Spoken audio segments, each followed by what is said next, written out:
तुम्हाला दबाव आहे हे सांगा. कोणाचा दबाव आहे, कोण राजनेत्याचा दबाव, सगळे काढा. मला फोन केला हे सांगा तुम्ही.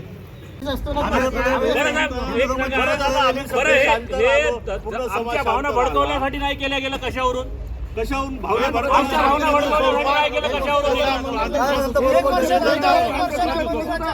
तुम्ही जोपर्यंत त्यांना आरोपी अटक करता येत नाही, MCR झाल्यानंतर MCR मध्ये बेल झाला काय झालं साहेब, MCR मध्ये बेल झाल्यानंतर अटक करता येते. त्यांना उचलून ना तोपर्यंत उठणार नाही. आम्ही उठत नाही. आम्ही अण्णा साहेब आमच्याशी चर्चा करायची असेल तर खाली बसून करा, असं नाही चालणार. जे काही कार्यवाहीमध्ये जे गौमातेची जे कत्तल चालू आहे हे एक फार दुर्दैव आहे वणी शहराचं, की आम्हाला सुद्धा माहीत नव्हतं का एवढा म्हटलं तर ह्या स्पॉट जो आहे एवढा म्हटलं तर डीपमध्ये आहे. ह्या दीपक चौपाटी परिसर एवढा तो अंदर आहे. या रेड लाईन एरियाच्या बिलकुल बाजूला एवढा अंदर हे गौमातेची कत्तलखानी होत आहे हे आम्हाला माहीत नव्हतं. कमसे कम 150 ते 200 गौमाताचे मुंडके कापून इथं आम्हाला दिसले, आम्हाला माहिती मिळाली. आम्ही आलो इथं. पोलीस प्रशासनसुद्धा आहे, पण वणीतल्या पोलीस प्रशासनानंसुद्धा या सर्व गोष्टीवर सखोल चौकशी ठेवायला पाहिजे आणि हे संपूर्ण गौमातेचे जे काही हत्या होत आहे यांच्यावर तुरंत ॲक्शन घेऊन कारवाई झाली पाहिजे. आणि हे जे काही तुम्हाला जे दिसत आहे इथं मागं एवढे मोठे यांनी जे गोडाऊनसारखे तपेलखाने बनवलेले आहे ते तुरंत जाळण्यात यावे किंवा ते तोडण्यात यावे आणि हे संपूर्ण जे काही आहे कत्तलखाना चालू आहे हे पूर्ण बंद केले पाहिजे. माझ्या पाठीमागे जो ट्रक दिसतोय हा ट्रकची आपल्याला गोपनीय माहिती मिळाली होती की या ट्रकमधून अवैधरित्या गो तस्करीसाठी वाहतूक होत आहे. याकरिता आपण नाकाबंदी लावून संबंधित वाहन या ठिकाणी उभे केले असतात. त्यामधील चालक आणि 2 साथीदार हे फरार झाले आहेत.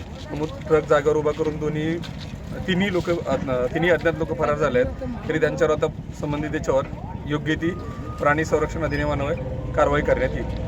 आणि आहे ना मुख्य आरोपी आता याच्यात जे काय आहे ते तपासात निष्पन्न होईल आणि जे निष्पन्न होईल ते त्यांच्यावर योग्य ती कारवाई करण्यात येईल. नाही येणार याच्यात 100% आतापर्यंत याला इन्व्हेस्टिगेशनमध्ये कसं आहे आता आज दाखल होणार, त्याच्यानंतर जो काय मुख्य आरोपी आहे याच्यावर सुद्धा गुन्हा दाखल होणार. आता याच्यातले जे काय आहेत ते तिन्ही लोक फरार झालेले आहेत.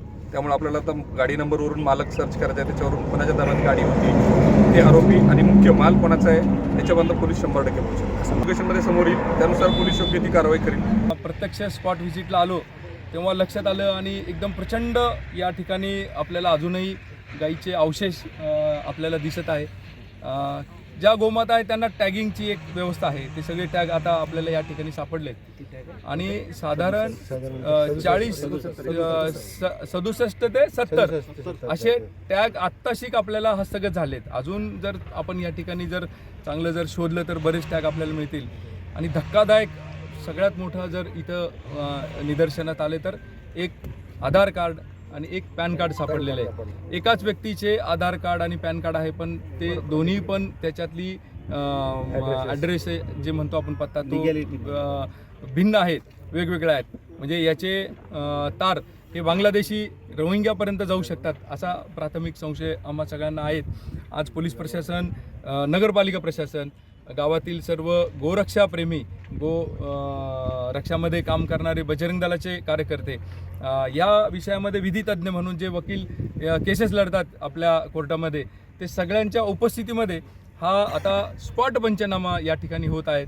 याच्यानंतर आम्ही प्रयत्न करू कठोर ते कठोर, म्हणजे जेवढी कठोर शिक्षा देता येईल ती शिक्षा आपण या आरोपींना देण्याचा प्रयत्न करू. ठळक घडामोडींसाठी देशोन्नती न्यूज चॅनलला सबस्क्राईब करा आणि बेल आयकॉन प्रेस करा.